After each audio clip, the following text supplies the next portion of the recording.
Tan! এদিকে দেখো finally আমার রান্না কমপ্লিট। আর ঘড়িতে বাজে হচ্ছে 5টা বাজতে 10 মিনিট বাকি। আর এই খাবারগুলো কালকে নিয়ে যাব হচ্ছে, কালকে না সরি আজকে নিয়ে যাব হচ্ছে অসহায় মা বাবাদের জন্য স্টেশনে। তো ভিডিওটা সবাই কিন্তু দেখতে থাকো কন্টিনিউ, আশা করি ভালো লাগবে তোমাদের। Hello everyone, welcome back to my channel. চলে এসেছি আমি পিউ ফ্রম দুর্গাপুর। সবাই কেমন আছো? আশা করছি সকলেই ভালো আছো। গুড মর্নিং সবাইকে। দেখো এখন ঘড়িতে বাজে হচ্ছে 4:30।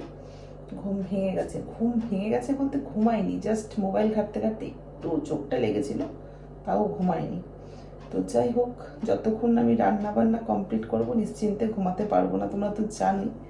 তো রান্না কমপ্লিট করি, কিন্তু আজকে আর ব্লগ এডিট করা হয়নি। সবার ভিডিও দেখতে ইচ্ছে করছিল, দেখছিলাম, ওই দেখতে দেখতেই একটু চোখটা লেগেছিল, 5 মিনিটও মনে হয় ঘুমায়নি। তো চলো, সবজি তো সব কেটে রেখেছি, এবার বের করার পালা আর রান্না করার পালা। উফ উফ উফ, দেখো বাঁধাকপি আর এই যে সবজি। চলো ঝটপট রান্নাটা সারবো।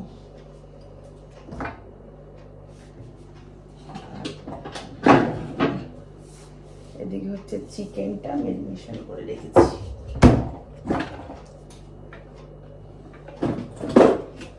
আর এই হচ্ছে মাছের মাথা, আদা বাটা।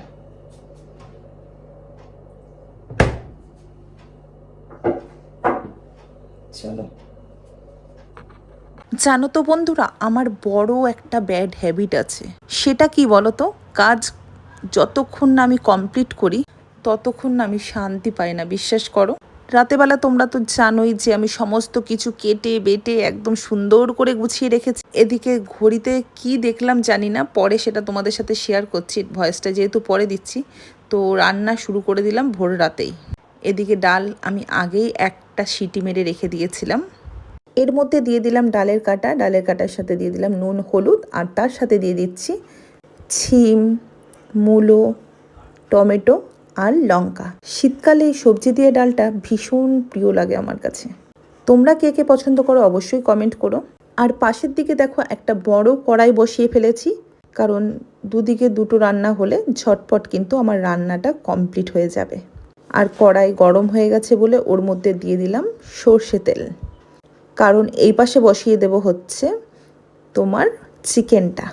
আর একটা কথা বলি, আমি যে রান্নাটা করছি এই রান্নাটা কিছুটা আমরা আমাদের জন্য তুলে রাখবো, আর বাকিটা আমার মা বাবাদের জন্য নিয়ে যাব। তেল দেওয়ার পরে তেলটা যখন পুরোপুরিভাবে গরম হয়ে গেল, তার মধ্যে দিয়ে দিলাম হচ্ছে তেজপাতা। তেজপাতা দেওয়ার পরে তার মধ্যে দিয়ে দিলাম কিছুটা পেঁয়াজ। এটাকে লাল লাল করে ভাজবো। লাল লাল করে ভাজার পরে এর মধ্যে দিয়ে দেব হচ্ছে চিকেনটা। সবটা তোমাদের সাথে আর শেয়ার করতে পারলাম না, একবারে রেডি করে আসছি। এদিকে দেখো আমার কিন্তু চিকেন রান্না কমপ্লিট হয়ে গেছে। আর চিকেনের ঝোলটা বেশি আমি কিন্তু পাতলা ঝোল করিনি, কারণ হচ্ছে আজকে ডাল আর বাঁধাকপি রয়েছে, সেই কারণের জন্য একটুখানি ঝোলটাকে গাঢ় গাঢ়ই রাখলাম। জানি না কার কার ঝোল খেতে ভালো লাগে চিকেনের, আমার কিন্তু গাঢ় গাঢ়টাই বেশি ভালো লাগে। আর এদিকে বাঁধাকপি করব বলে মাছের মাথাগুলোকে ভেজে নিয়েছি। দেখো এতটা গাঢ় করেছি। এরকম কষা কষা খেতে ভালো লাগে, কিন্তু ঝোল হয়ে গেলে বিশ্বাস করো আমি একদম খেতে পারি না। বন্ধুরা, ঘড়িতে এখন বাজে হচ্ছে 5টা বাজতে 10 মিনিট বাকি। কি জানি তখন আমি কি ঘড়ি দেখেছি, মানে রান্নার চাপ থাকলে সেদিন আমার মাথা কোনো কাজ করে না, টাইম টেবিল উল্টোপাল্টা, হয়তো একটু আগেই বসিয়ে দিয়েছি। যাই হোক, এদিকে দেখো বাঁধাকপি করেছি মাছের মাথা দিয়ে, ধনেপাতা দিয়ে, আর এইদিকে পেঁয়াজ আর লঙ্কা কেটে নিয়েছি। আর লেবুটা কালকে সকালে তোমাদের দাদাভাইকে বাজার থেকে আনতে বলবো। কালকে না সরি, খালি কালকে বলে দিচ্ছি, আজকে। আর এদিকে দেখো চিকেন রেডি, আর হচ্ছে ডাল। আজকে চিকেনের ঝোলটা বেশি বাড়াইনি, কারণ হচ্ছে ডাল যেহেতু নেব। তো এই হচ্ছে রান্না, সব রেডি করা। এবার হচ্ছে ও রইলো ভাতটা আমি এখন করলাম না, কারণ হচ্ছে কালকে যখন যাব তার 1 ঘন্টা আগে ভাতটা করে নিয়ে যাব, তাহলে গরম গরম থাকবে। শীতকালে একটু গরম গরম খাবারটা বেশি ভালো লাগে, তাই না? Morning, good morning. তুমি খেলছো? ও মাম্মা, মাম্মা তুলটা যদি ছিঁড়েছে না, দেখবে খেলছে তো, আমি এমন একটা কথা বলবো স্টপ হয়ে যাবে। ইমা, এটা কি করলে? ছিঁড়ে দিলে? ইমা, এটা ছিঁড়ে দিলে?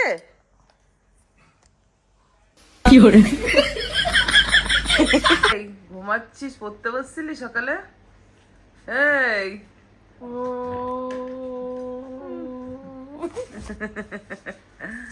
সকালে পড়তে বসছো? সকাল 8:30টায় পড়তে বসেছি। আচ্ছা, এখন বাজে 11:30। আমি উঠেছি, মাঝখানে উঠেছি। আমি পড়ে থেকে উঠেছি 11টার সময়। হ্যাঁ, তারপরে খেলাম, রেডি ফেডি হতে হবে। এই হ্যালো এভরিওয়ান, গুড আফটারনুন সবাইকে। চলো, রেডি হয়ে গেছি, এবার রওনা হতে হবে, বুঝেছো? ব্যাগ নিয়ে নিয়েছি, ব্যাগ নিয়ে নিয়েছি। চলো দেখি, দুগ্গা দুগ্গা করে বেরাই।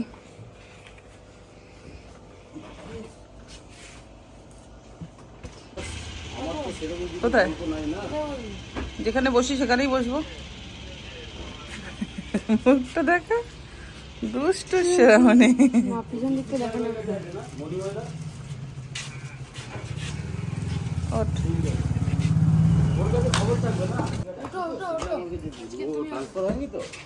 ও বাবা,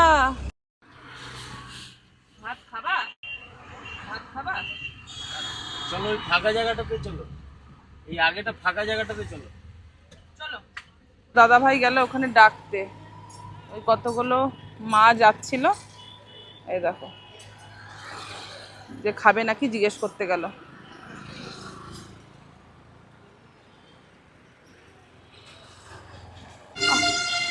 ও মা, এইখানটাতে ওই দেখো আমার সেই ভাইরাল মা, যেই মাকে তোমরা এত পরিমাণে ভাইরাল করে দিয়েছো, এখনো পর্যন্ত তোমরা ভালোবাসা দিয়ে যাচ্ছ, দেখেছো তো? চলো খাবার দিয়ে আসি। জলগুলো আছে তোর ভিতরে? এই পুচকিটা কে বলো তো? এটা হচ্ছে ননায়ের ভিডিও দেখতে ভীষণ পছন্দ করে, আমাদের সাবস্ক্রাইব। চলো এখানে হয়ে গেছে, ওই দিকে রয়েছে। এই যে হ্যাঁ, এই দেখো এখান থেকেও খাবার দিচ্ছে, যদি দেয় তো নিয়ে নাও, রাত্রেবেলা তাহলে হয়ে যাবে, চেয়ে নিয়ে নাও। ওই দেখো খাবার দিচ্ছে। ঠিক আছে, নিয়ে নি। হ্যাঁ, ওটাই বেটার হবে। হ্যাঁ চলো বাবা, আসলাম। হ্যাঁ হ্যাঁ, বাবা ঘুমাচ্ছে, বাবাকে ডেকে ভাত দেব। আর ভাত নেই, মোটামুটি সবাইকে দেওয়া কমপ্লিট হয়ে গেছে। কোথায় বাড়ি তোমার? ও,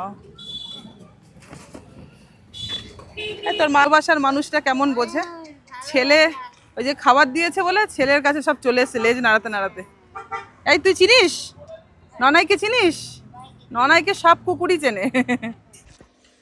চলো বন্ধুরা, ফাইনালি আমরা খেতে বসে পড়েছি, প্রায় খাওয়া হয়েও গেছে। এখন মনে পড়েছে যে ব্লগ নিয়ে নি। দেখো, দেখতেই পারলে আজকে মিনিমাম 22 জন মা বাবাদের খাবার দিতে পেরেছি, শুধুমাত্র তোমাদের ভালোবাসার আশীর্বাদের জন্য। অন্তঃস্থল থেকে অনেক অনেক ভালোবাসা তার জন্য। আর দেখো, যেটা আমরা রান্না করেছি, যেটা আমরা খাচ্ছি, একবার দেখি দাও কি খাচ্ছি আমরা। এই যে চিকেন, এই যে ডাল, আর এই যে বাঁধাকপি, যেটা আমরা বাইরে খাবার দিয়ে আসলাম, সেটাই কিন্তু আমরা ঘরেও খাই। যে এমন কিছু ব্যাপার না তাদের জন্য তেল মশলা একদম দেবো না, সেরকম না। আর এই রান্নাটা কিন্তু বেশিরভাগ তোমাদের দিদিভাই করে। বলার বিষয় এটা, দু একজন থাকে নেগেটিভ পার্সন, নেগেটিভ কমেন্ট, তাছাড়া তো আর কিছু। তার নেগেটিভ মানুষরা নেগেটিভ কমেন্ট করবে, সেটা নিয়ে হ্যাঁ, কোনো কথা না। এবার কালকে লাইভেও এসেছিল সেটাই। যখন বলছে যে তোমারটা মনে হয় শো আপ করো, তুমি যেটা করছো সেটা অরিজিনাল মনে হচ্ছে না। আচ্ছা আরে বাবা, অরিজিনাল আর ডুপ্লিকেটের কি আছে? অসহায় মা বাবাদেরকে আমরা যদি পাশে দাঁড়াই, সে ডুপ্লিকেট ভাবেই দাঁড়াই না কেন, তাতে তাদের পেটে তো খাবারটা যাচ্ছে, তাদের তো ক্ষুধার্তটা মিটছে। দেখো, আমরা ব্যস্ততার কারণে কি হয় জানো তো, হয়তো রাস্তা দিয়ে এটা তোমরাও করো, এটা আমরাও করি, বাইরে কোথাও আর্জেন্ট কাজে বেরিয়েছি, কোনো অসহায় মা কিংবা বাবা দেখলাম হাতে 2-5 টাকা 10 টাকা যার যেমন সামর্থ্য হিসাবে দিয়ে কিন্তু আমরা সঙ্গে সঙ্গে চলে যাই। তারা কিন্তু কোনো সময় সেই পয়সাটা দিয়ে একটা ভালো মন্দ খায় না, তারা মুড়ি চপ এই সমস্ত খেয়ে থাকে আর কিছুটা রেখে দেয় যাতে রাত্রেবেলায় সেই পয়সাটা দিয়ে কিছু খেয়ে নেবে। কিন্তু আমরা চেষ্টা করি কি জানো, তাতে যদি 5 জন হয় তো 5 জনকেই সই যে একটুখানি মাছ ভাত কিংবা মাংস ভাত ডাল, মানে একটুখানি ভিটামিন শরীরে যাতে যায় সেই হিসাবে কিন্তু আমরা করি ব্যাপারগুলো। আমরা নিরামিষ তরকারিটা খুব কম, একদমই। তোমরা তো এতদিন ধরে ব্লগ দেখছো, আমরাও খাই না, ওদেরও খাওয়াই না। একদম তাই। দেখো, শরীরে প্রোটিন দরকার সবারই, আর আমি যেহেতু হেলথ সম্পর্কে একটুখানি মেনে চলি, সেহেতু আমিও চাই আমার মা বাবারাও ভালো থাকুক, আর এর জন্যই কিন্তু এই অ্যারেঞ্জমেন্টটা আমরা করি। আর শর্টগুলো দেখে সবাই একটুখানি চেষ্টা করবে শেয়ার করে দেওয়ার।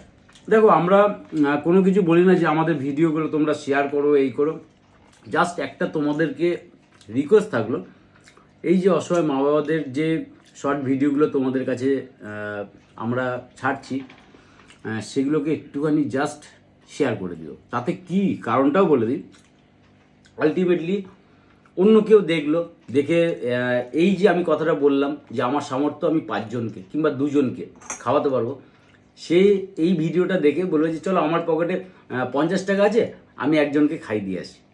এর জন্যই বলি একটুখানি ছড়িয়ে দিতে ভিডিও। আজকে 2টো ভাই এসেছিল খাবার দিতে।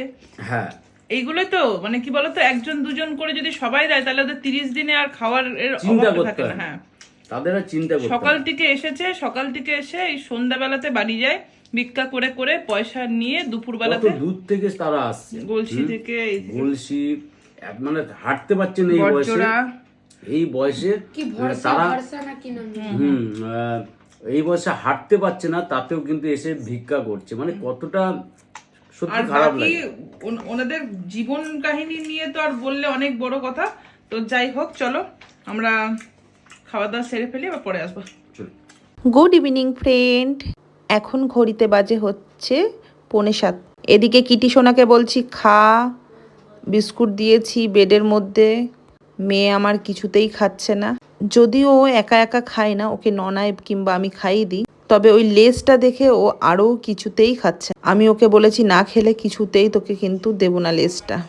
দেখো বিস্কুটটা দিয়েছি, একবার সামনে নিচ্ছে এই করছে কিন্তু খাচ্ছে না, কিন্তু লাস্টে আলটিমেটলি খাবে। এদিকে আমার জন্য কফি আর রুটি নিয়ে নিয়েছি, আর এদিকে দেখো আমার মেয়ে কত লক্ষ্মী, দেখেছো?